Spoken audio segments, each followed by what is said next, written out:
What's going on, everybody? Eric Lindquist at Stokastic here on the Odd Shepherd channel, coming to you with another edition of Lindy's Leans, Lights, and Lacks MLB. Hit that like button, subscribe button, notification bell. Goes a long way for me on this video. Goes a long way for you. That way you become apprised whenever great content is going live here at our little neck of the YouTube woods. Been an up and down week for me. Had a pretty good Saturday. Sunday has not been pretty, with the exception, well, I'm talking primarily in the NBA streets, of course, but MLB. Been trying my best to just keep accumulating sample size, doing as good of a job as I possibly can, and just reacting to what's going on. There are some things that exist. 15% home runs are down year to year so far to this date, which I find to be a pretty crazy phenomenon. You want to check through some of that stuff? Fangraphs does a great job of being able to look at 2023 data compared to 2024. Actually, Baseball Savant does an amazing job too. So lots of places you can go and check your work for some of this. But ball not flying nearly as much. Part of that is weather. It's been chillier in spots where it was maybe a little bit warmer last season, year to date, but we are less than a month into the MLB season. So still, tread lightly, continue to just bear with me. And with that being said, I have two locks on today's slate, which is pretty wild. And they're back-to-back in the early window. Oh boy, we'll get into it, my friends. But first, hit that like button, subscribe button, notification bell, all those lovely things. Check out BetMGM down at the link below if you haven't signed up yet. Check out Odd Shopper down at the link below as well. Great opportunity to start utilizing that market-based approach, and not just in the MLB streets, but the NBA streets for these playoffs. They're going to be profitable. They are back-tested for profitability. Fire up a ton of props. Fire up a ton of plays. It'll be great times. And join that Discord. You'll get my plays every single Monday through Friday. Good stuff? Cool. Great, grand. Producer Jacob, hi, hello. Let's get to the picks. We have one baseball game, one starting here, 1:05 Eastern, 10:05 a.m. Pacific. It is Oakland. It is New York here, running one more back. And JP Sears, fly ball pitcher in Yankee Stadium. This should go well. 39.4% hard hit, 22.4 degree average launch angle with a 10.3% K rate that is identical to his walk rate. And as I always say, if you have an identical K rate to your walk rate, you are probably not going to be a Major League Baseball pitcher for long. Now, we're very early in the season. He's been a better pitcher in the past. 4.64 expected ERA last season, 4.94 this season, but the swing and miss stuff going from 21.9% last season to 10.3%. And now you're taking on a Yankees team that is laden with not lefties, with righties. I was looking for the alliteration, but then I couldn't find it there. Had to back out of it and a little bit of a turn. Skirt. Anyway, definitely want to be looking at some of these righties to inflict damage and power if you want to fire that up here. But God, the prices are already just ridiculous here because we have Carlos Rodon on the other side. Not in love with what I've seen here with Carlos Rodon, and I know that from a performance standpoint, from like a box score performance, 19 2/3 innings pitched, 18 strikeouts, pretty decent there. But 3.66 ERA is a mirage, friends. 4.53 expected ERA so far this season. It's not as bad as his 5.34 last season, but like 4.53 is not what they paid Carlos Rodon to be. His four-seamer, slider, cutter, everything looks a little bit wonky to me here at the moment. So I don't think we're going to see any kind of live strikeout stuff a la 2021, 2022 for him. 22.4% was his K rate last season, so it dropped 11% there year over year. He is only 31 years of age, but sometimes, friends, the arm just starts to slow down. And the fastball velo, 95, 96, not terrible there by any means, but these other pitches just not garnering the kind of swing and miss stuff. Now, Oakland, luckily, when you're facing Oakland as a lefty, you're going to get swing and miss, 27.9%. But again, do you want to be backing them at minus 235, best available line on the money line? Do you want to back them on the run line here at minus 110? I would be leaning towards this when we talk about like 120-cent difference between best available money line and this. Probably a decent enough spot if you like the team to be firing it up on the run line, but I'm going to call it a lean here. We'll be looking at props and revisiting in the morning, but as it stands right now, you could maybe play it if you absolutely had to. I called it a lean, like simply in the event that you want to have early action. I don't completely hate it, but it's on the fringe. It's on the edge of glow. We're not going to sing Lady Gaga. You know what? Let's run that back here. And this one, I did bet. So the first one, we did not bet. New York. Well, I didn't yet. So just saying, if you were looking for the early exposure, everybody asked me when there's these island boys, these island games, they drink fine wine. Anyway, they always ask me like, hey, you got to play from this? And I usually, it depends. Just want to be honest with you. I'm going to play this one, and I have played this one. So here you go. And it's very, very random what we're looking at here. This is probably the game I spent the most time breaking down, purely because I can't believe what's going on here with this Jones pitch count here at the moment. Now, I didn't end up firing up the K ladder. I thought it looked pretty good, but there were rumblings over on X. If you're in the premium Discord, you might have said, hey, Jared Jones, why didn't you end up betting the K ladder after the fact? Because I always post my plays. And part of it was that I heard there were rumblings that they were going to limit him because he was going to be on 4 days rest and pitched, over on the 11th and on the 16th. But now it's 6 days of rest, or 5 days of rest, pitching on the 6th day. So I don't think those same limitations are going to exist for Jared Jones. But I'll find out here. Milwaukee so far this season, friends. Very, very strange phenomenon that we're getting from them. But first, Jared Jones, let's break him down. He only had 56 pitches the other day. They said that they were going to limit him to 5 innings no matter which again, I get it. He's pitching on shorter rest than what he normally would, but I mean, Jared Jones is a dog so far this season. He still had 7 strikeouts in that spot. He gave up 1 hit, and 59, excuse me. I have the 6 and the 9 backwards, but 59 pitches, friends.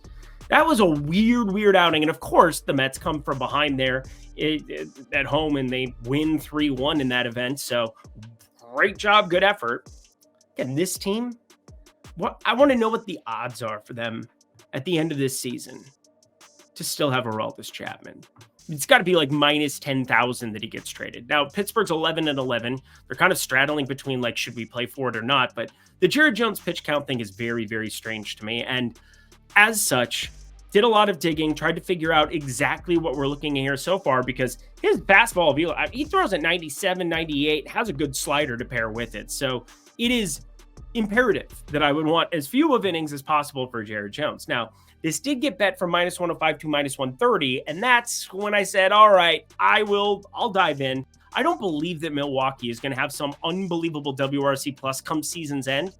But right now they do against right-handed pitching. 128 WRC plus. They are smack dab between the Atlanta Braves and the Baltimore Orioles. They're ahead of the Dodgers, the Yankees, the Rangers, the Astros, the Padres.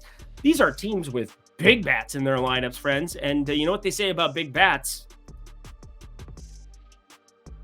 I don't know what they say about big bats. I was asking for you to tell me. But anyway, Milwaukee money line here. I'm going to actually go out of my way to back Joe Ross. This has more to do with what I think about the bullpen situation, potentially Jared Ross being limited. But Joe Ross has been good. 303 expected slugging, 287 ex-WOBA. I'm going to call it a lean, again, this is on the fringe for some other people. And also, I don't want to go crazy with this one. It's only a half unit at the moment for me, purely because I'm going to figure out exactly what's going on with the Jones pitch count. I don't think it's some crazy thing that we might find out before first pitch that, hey, he's going to get the same limitations, or they'll say nothing and I will just take my shot. Said this early window is just jam-packed for me for plays. We got Ranger Suarez, Hunter Green here in this spot in Cincinnati. Now, Great American Small Park, friends. This is generally not the spot where you might expect me to be locking in under. But let's talk through it, shall we, here, because Ranger Suarez, this is another guy that I spent a lot of time trying to figure out, just like the Jones pitch count from the last play. I was trying to figure out why Ranger Suarez is good all of a sudden. Now, Jones, that's a different situation because he was just limited on a pitch count. We don't have those kinds of concerns here with Ranger Suarez, but the ground ball rate was really the thing that jumped out to me from the get-go. This season so far, a couple of starts, 63.5% ground ball rate. He's had 63 balls batted into play. 2 barrels, all of them coming on the ground here so far. 2.05 expected ERA. That's ridiculous stuff. Now, I went further into the pitch mix, figured out exactly what he's doing. Ranger Suarez throwing a lot more of this sinker. It's been his primary pitch now since 1, 2, 3, 4, carry the 5, since 2019, friends, but 38.2% usage on this sinker. He is throwing in that changeup a little bit, curveball a little bit, fastball a little bit. But when your primary pitcher has has like a 2-degree average launch angle for it, this is interesting. He is just throwing it repeatedly here to righties and lefties alike, and they are just sticking it in the ground. Only an 8.8% whiff percentage. So again, the ball gets put into play, which can be a little bit terrifying when you're looking at an under here at Great American Small Park. But I love the ground ball rate thus far. I think it continues to some extent. Now, he's always been more of a ground ball pitcher, so that's useful.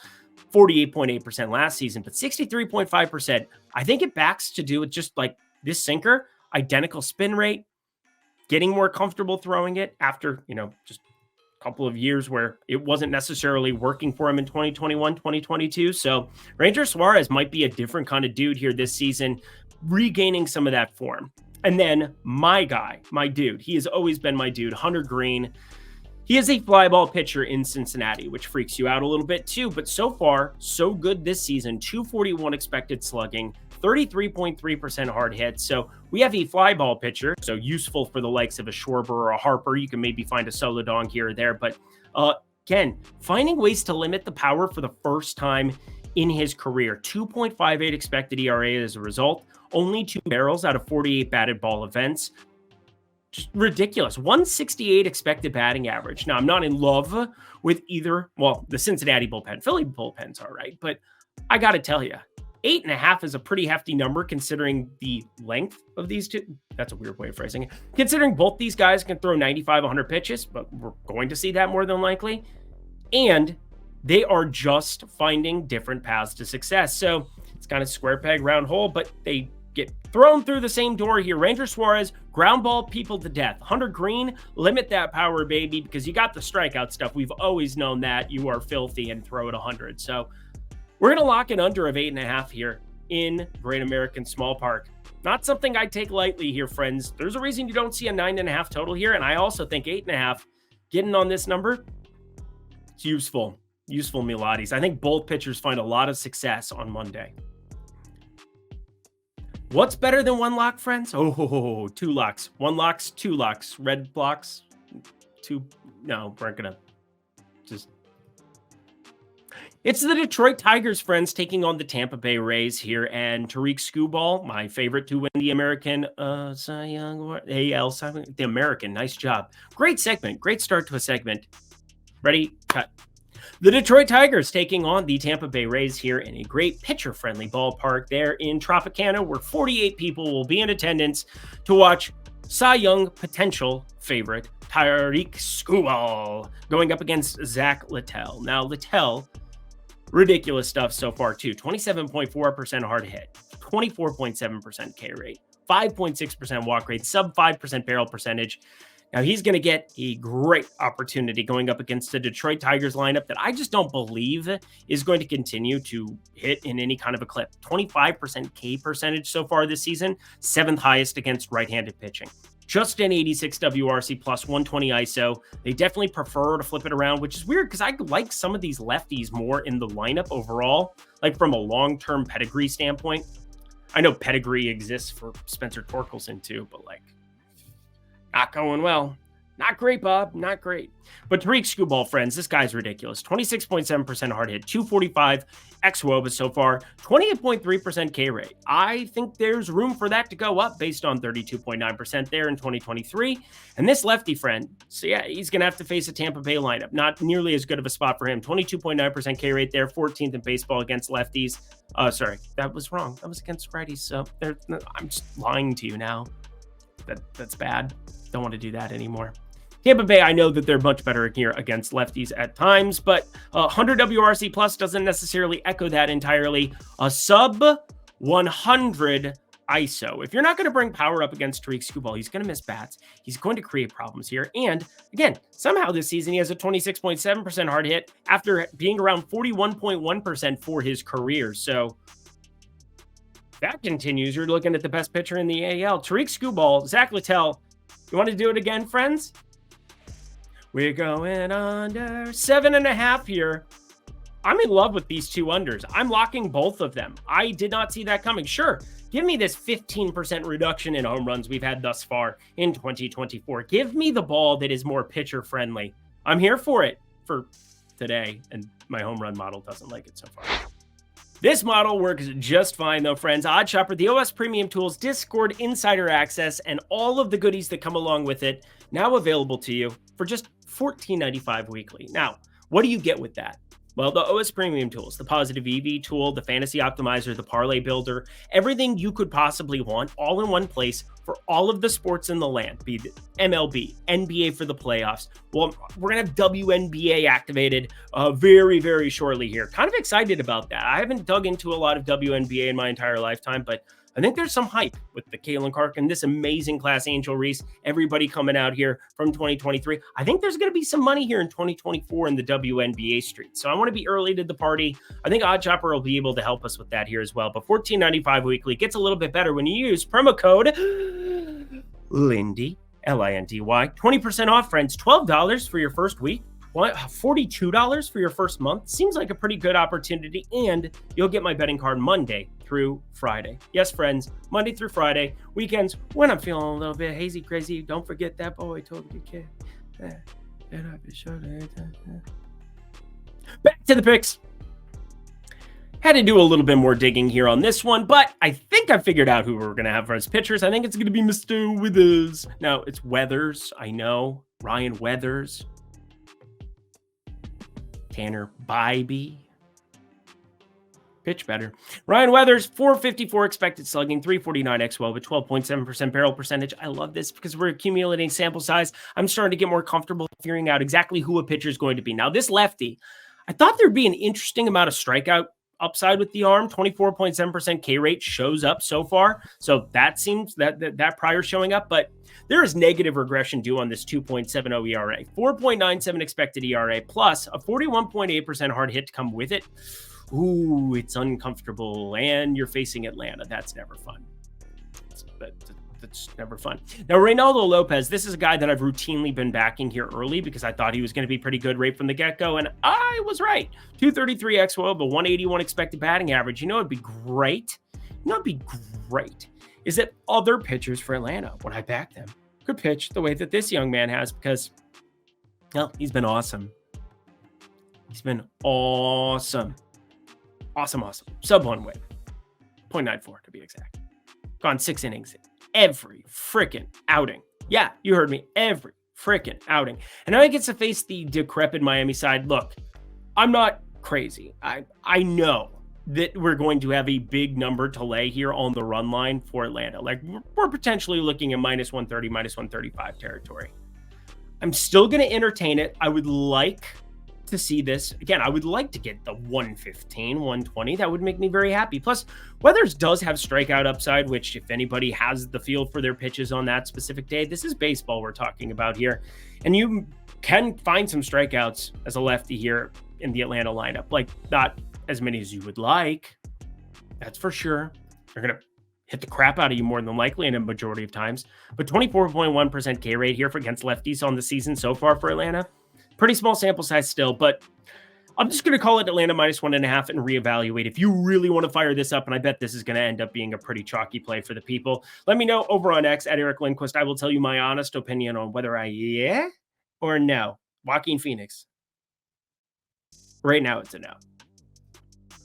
Kind of a quick one to cover here. My Twins, wind blowing out again. We've had a lot of wind blowing out in Target Field. Not sure if that's necessarily like a spring thing. I haven't gone back and checked here specifically because, again, everything is its own specific day. And so you're looking at the weather for this specific day. I'm not trying to compare it to previous seasons here yet because we don't have the sample size where it's going to tell me one thing or another. Because one thing I know about Minnesota, having been from South Dakota and been in Minnesota or Iowa for the better part of 23 years of my life, it's cold as fuck in April. Spoiler alert. But Chris Paddock is terrible. I hate that he's on our team. I'm sure he's a nice guy. Maybe he is. I don't know. I hope he sucks. 635 expected slugging, 443 xWOBA. It's going to suck at pitching. We know that. As for Jonathan Cannon, we got one start from him to seize everything he ever wanted.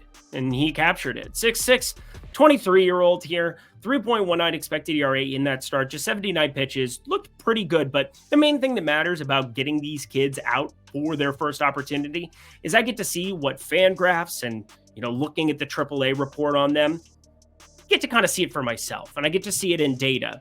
We saw a sinker, sweeper, cutter combination. I don't find a whole lot to be that interesting about it here at the moment. Now, he did get a lot of ground balls on that sinker. So we just talked about Ranger Suarez. He's at 2-degree launch angle. He had seven balls put into play there, 2 hits. It had a negative 2-degree launch angle. So it's a little bit dicey here for me to want to do anything against this kid. If that's going to maintain, especially because my Twins will have some swing and miss. There is no doubt about it. So not going to back Paddock at -180 on any planet, especially this one. I'll look at Chicago +1.5 again tomorrow. Hopefully my Twins gain some attention with this terrible, no good, very bad guy on the mound. And then Chicago, that's 3-18. Yeah, you heard me. 3-18 on the season. Yeah, there's a reason I'll be looking at the run line, not the money line. I love baseball simply because when things change, we can adapt. You can change your mind. You're allowed. Just like you could choose to watch another program other than mine because you think I'm not entertaining or I suck at this. I think I'm not. I'm one. I think I'm one and not the other. Yusei Kikuchi is on the mound here for the Toronto Blue Jays, friends. He's going to be taking on Mr. Brady Singer and Singer. You spin me right. Made me think the wedding singer. I don't know why. Yeah, you should probably watch another program. Brady Singer, friends, 34.5% hard hit, 234 expected batting average. Got to run around a 26% K rate. A really good arm. But friends, this Yusei Kikuchi stuff is just insane. And I am proud to have reacted after a first start. Yeah, you heard me. Didn't try to get any kind of way frisky or say, oh, I'm right. I think he's going to be terrible again. No. What did I do? I went the exact opposite direction. We were able to hit the 7 strikeout ladder against the Yankees, against the Mariners. He got to 9. And then you know what? I am a coward, the likes of which the world has never seen before. Everybody in the Premium Discord, everybody asking me, Eric, what do you think about Kikuchi? The K numbers. Oh, they've changed. I can't do it anymore. I can't. It's not positive EV.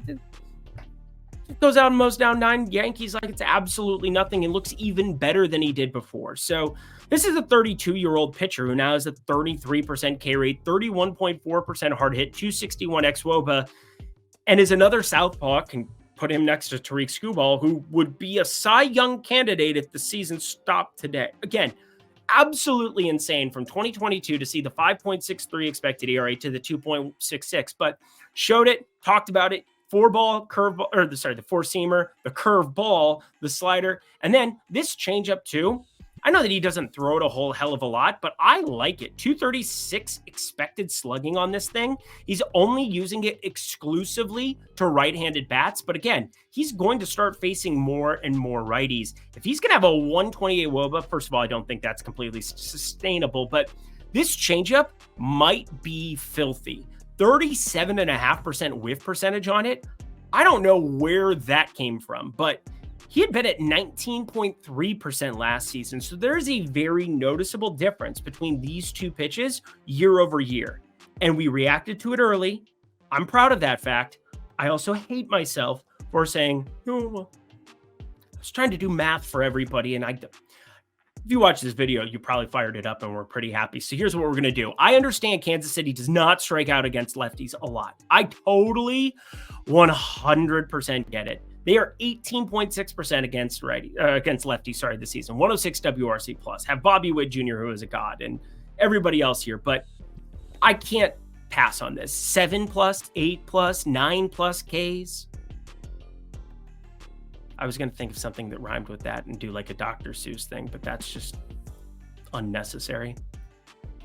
BetMGM, necessary, very necessary. Friends, up to $1,500 in a first bet safety net if you sign up down at the link below. Again, $1,500 to be able to fire up on anything. You could take $20, you could take $50, you could take $500, you could take $1,000. Up to $1,500. Doesn't matter what it is. If you fire it up on a money line or a prop or anything over at BetMGM, your first bet, if it doesn't hit, comes back to you in bonus bets. That's an amazing opportunity to seize everything you ever wanted in $1,500, of course. But just saying, $1,500 in bonus bets coming back to you no matter what happens to that bet. Great opportunity. So whether it's $20 you feel comfortable with, 50, 100, doesn't matter to me, friends. It doesn't matter what your bet size is. Get yourself at another sports book because it's all about shopping for the best lines every single day. Market-based approach, friends. Sign up at the link below. Only for 21 and over. If you have a gambling problem, please call 1-800-GAMBLER. Back to the picks we go. I'm going to speed it up. Arizona, we are definitely going to be paying attention to this one for sure. Brandon Pfaadt. Now, we've had some weird road situations with a couple of pitchers here of late, specifically Zach Gallen. Looking at you. Glad I didn't bet that. Was it Friday or Saturday? It was a weird one. I think it was Saturday. But anyway, Brandon Pfaadt here on the mound, 22.8% K rate. Nifty stuff. 17-degree launch angle, but we've seen some weird stuff with Goldschmidt and Arenado. Now, the hard hit is starting to trail up, but it only could have gone up because it was sitting at like 28%. They're both at like 32, 33. They're down in the doldrums here. Mason Wynn can't hit anything at the moment, although 289 expected batting average. He can get hits, but we're looking for power because with great power comes actual contracts because that's the game we play now. He's 22. Maybe he'll find some of that form here a little bit later. He had no power last season, though, so I'm not going to hold my breath out. But 317 he's hitting on the season. Everybody's going to go gaga for that. Anyway, beside the point. We're going to back Brandon Pfaadt purely because Lance Lynn is on the other side, and Lance Lynn brings variance into baseball. This guy, the K rates come down to 21.6%. So we can't even say, oh, Lance Lynn is out there getting strikeouts because it's gone from 27.5% to 24.2 to 23.6 to 21.6 currently year over year over year. He is now a 37-year-old pitcher here. I don't know what to tell you, but I think negative regression is due for most non-Max Scherzer type 37-year-old pitchers. 4.71 expected ERA here for him. So we have a really young prospect who showed out during the postseason, started to show some of the promise there, up against a lineup in St. Louis that's been under. They have not been putting up the numbers. That is for sure here. I think you'll want to be dabbling with Arizona money line here. I think this is a pretty clear-cut play for me. I don't really have a whole heck of a lot to add. It's just makes too much sense. Half unit. This one I wish I could give you more on, but it's freaky. Dylan Cease is so damn good. And San Diego, they get to face a Colorado team that just went off on a back-to-back here on Sunday. Now, they're currently finishing out that game as it stands right now. I saw that it was like 6-2 in the second inning when I turned everything off and like went into my dungeon. But I will say, this is at least a spot where you want to be checking in on those Colorado arms and the bullpen availability of certain guys. Not sure if they'll do some rotational finagling or who's going to be available for certain things, but it's not that Colorado has a good bullpen as it is. It's just that I want to take a look here at, Austin Gomber is out there to do one thing and one thing only, and that is just eat up innings. 20.5% K rate, ain't it? 491 expected slugging, that ain't it. He's going to do everything he can to try to induce ground balls. That's what we saw in St. Louis. He doesn't really have any strikeout stuff whatsoever. He's a 30-year-old that just no fastball velo, sitting right around 90 miles per hour, always has, probably always will, and I don't know why it would change now. He does have some whiff that exists on this changeup, and that's what freaks me out a little bit about going crazy with this San Diego lineup is that Austin Gomber has like that one pitch that it would appear most guys don't want to be seeing, that specifically being Fernando Tatis, lefties, Jake Cronenworth, things of that nature. But I'm looking at the board. I can't believe it's not on the card, to be honest, but I think it just speaks to the variance that exists when you go to Coors Field. And yeah, back-to-back here, if you made me do anything, I'm going to San Diego in some capacity where it's just like, oh, maybe you're looking at a Colorado bullpen that's really, really taxed. Again, I'm going to revisit this tomorrow, but I'll go San Diego -1.5 for the people. I think it's just logical. And then Manny Machado, this is somebody you bring a 50% hard hit into Coors Field against a lefty who, yeah, for the most part, he does get decent enough ground balls, but 38.7% hard hit is much better so far this season than 44.3%, and I'm not buying it. 5.74 expected ERA, that being last season's mark, 4.5 basically this season. Expect negative regression, and Manny Machado, give me a nice number, something better than plus 320, please, and thank you. More than likely FanDuel.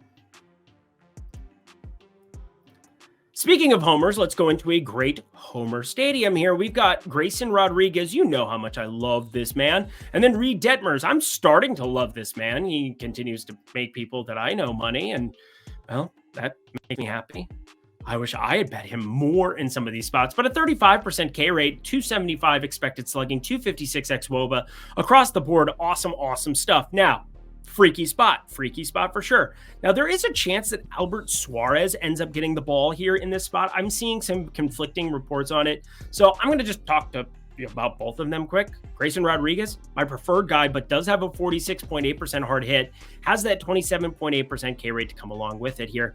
On the other side, though, Albert Suarez, if they decide to go that direction, we saw a very, very limited start there for the righty. Really good stuff, though. 2.10 expected ERA in 75 pitches. But again, will be limited. Probably going to be quick turnaround to the bullpen. So be on the lookout there for that. But I'm not going to have a play on the game here. I'm going to have a play more than likely on Jordan Westburg, who I think a majority of us couldn't pick out of a lineup. We had tried. Well, I've been watching a lot of Baltimore baseball lately, so I guess I could. But again, I couldn't before this season because I didn't think Jordan Westburg was going to have a 60% hard hit and a 551 expected slugging. If that continues for this righty, this skinny little, I guess he's 210. I didn't think that. But anyway, this guy, friends, is just mashing baseballs. It came out of nowhere last season, too. 44.5% hard hit, 13.4 degree average launch angle. He's doing everything you want for a homer to go, yeah. Now, the number, it's all about the probability next to the price. Now, don't know if we're going to continue to get the prices we've been getting on Jordan Westburg, but he continues to put up production. 5 homers now in 72 at-bats at just a torrid pace here. Give me better than plus 400, please. Please, Anaheim. Or I guess it's not Anaheim that we have to ask it for. Last game of the night. Let's go. Jose Quintana, Keaton Wynn, and this is just an unappealing baseball game in every sense of the word, so we're just going to get ourselves the heck up out of here after I say Jose Quintana. You know by now, I don't love him. Haven't for a couple of years now. 505 expected slugging. Used to be one of the best pitchers in baseball. It's sad when things start to fall off the wagon here. 17.6% K rate, 12.1% walk rate.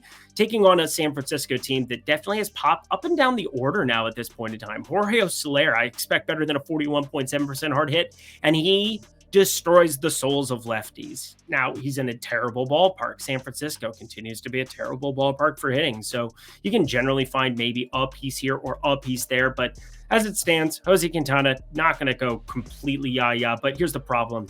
He gets to face Keaton Wynn, who's even worse. 48.3% hard hit, 464 expected slugging. I hate this game. It's awful. It's no good. I thought I'd like an over, but then the ballpark is just making everything awful. And, well, I have projected numbers here, so I'm just utilizing what I think is going to end up being the opening number. If we see like an 8 here, I'll probably end up making a play on the over. So, again, don't want to put a prospective number there. So I'll just say Mets money line here simply because Wynn is that bad. Like, that bad so far. 4.78 expected ERA, and this Mets lineup, they got some lefties that'll make the righty pay, but then the lefty and Quintana has some righties on the other side to contest with. Basically, offense or bust here. And that does it for another edition of Lindy's Leans, Likes, and Locks. So you know what to do. Go to that comment section below. Let me know your favorite plays that exist on the board for this lovely Monday 11 game we have before us.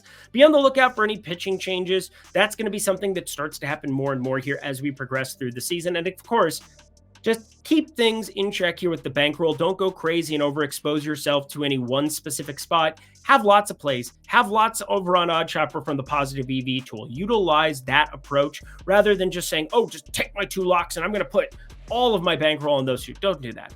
But I really like those 2 plays. Obviously, haven't had a ton of locks here. I believe technically 4 and 4 based on how you want to look at it. We had the same 2 pitchers in the game, 1 for the Cubs game, but that's beside the point. 3 and 4 or 4 and 4 hasn't been a great start here for the locks in general, although because of 2+ money hits on those, it's been okay, but we got work to do here in the department. Hopefully we can rectify that here with 2 massive locks for the people on Monday with those unders. Thank you, producer Jacob. Check out NBA Lindy's Leans, Likes, and Locks for the NBA playoffs. 3 games that I covered over there for you. Check that out. Until next time, friends, I'm Eric Lindquist. Best of luck in the MLB streets on Monday.